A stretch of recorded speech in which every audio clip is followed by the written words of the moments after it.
ബൗളിൽ റോസ്റ്റ് ചെയ്തിട്ടുള്ള റാഗി എടുക്കുന്നുണ്ട്.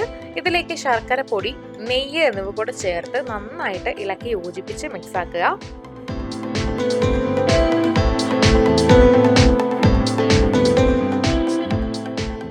ആവശ്യത്തിന് വെള്ളം കൂടി ചേർക്കാവുന്നതാണ് ഇതിലേക്ക്. എന്നിട്ട് നന്നായി ഉരുട്ടി ഒരു പരുവമാക്കി എടുക്കുക.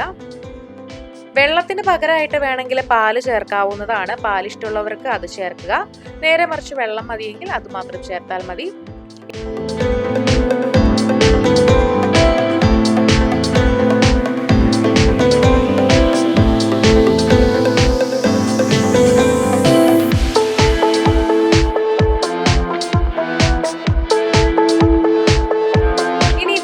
ഒരു നുള്ളി ഏലക്കാപ്പൊടി കൂടി ചേർത്ത് നന്നായിട്ട് കുഴച്ച് പാകത്തിന് വെക്കുക. നല്ല പാകത്തിനാക്കി എടുത്ത ശേഷം ലഡ്ഡു പോലെ ഉരുട്ടിയെടുക്കുക.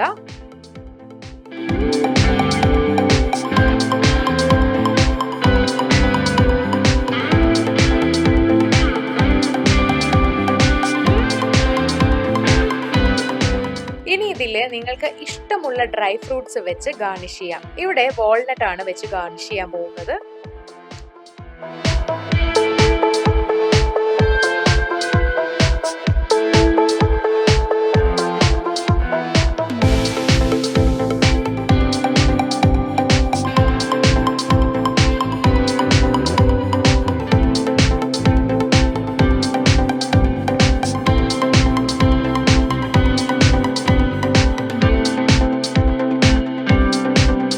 ഇതുപോലത്തെ 1-2 ലഡ്ഡു മതി നമ്മുടെ വയറ് നിറയാനായിട്ട്. വൈകുന്നേര സമയങ്ങളിലൊക്കെ വളരെ പെട്ടെന്ന് തയ്യാറാക്കി എടുക്കാൻ പറ്റുന്ന ഒരു ലഡ്ഡു ആണിത്.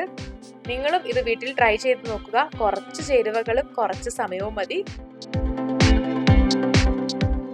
അപ്പോൾ വീഡിയോ എല്ലാവർക്കും ഇഷ്ടമായെന്ന് കരുതുന്നു. ഇഷ്ടമായെങ്കിൽ ലൈക്ക് ചെയ്യുക, ഷെയർ ചെയ്യുക, കമന്റ് ചെയ്യുക. ഇതുപോലുള്ള കൂടുതൽ വീഡിയോകൾക്കായി സമയം മലയാളം സബ്സ്ക്രൈബ് ചെയ്യുക.